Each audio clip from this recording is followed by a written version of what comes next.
MailChimp social media button tutorial. Hello guys and welcome to this new tutorial. In today's video I'm going to show you how simple and easy it is to add social media buttons into your email campaigns within MailChimp.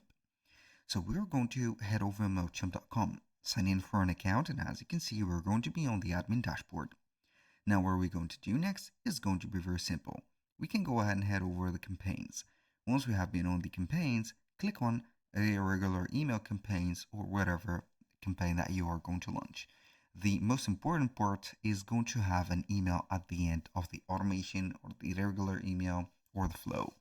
Click on Edit Design and you're going to be on the email editor.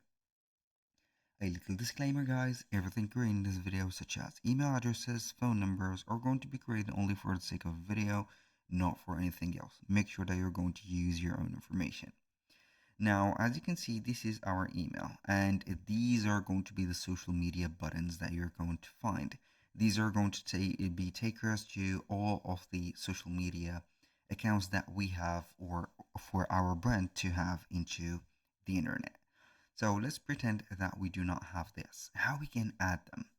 Basically, on the new editor of MailChimp, because we've had a old editor, we can switch to the classic or the old editor till now.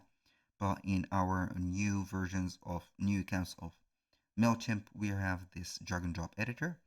We have social. We're going to drag and drop this content block here to a place where we can find all the social media links added. So you can add, for example, here Facebook, Instagram, Twitter. You can see that we have TikTok, website, whatever. We have all the social media that we can add. For example, here, I don't know, I can go ahead and add another one, an email. I can add a website, add, for example, LinkedIn, whatever. And we can go ahead and share the recipient posts to their social channels also. That was pretty much it for today's video. Thank you guys for watching. I hope that you have enjoyed the content and I hope to see you in the next one.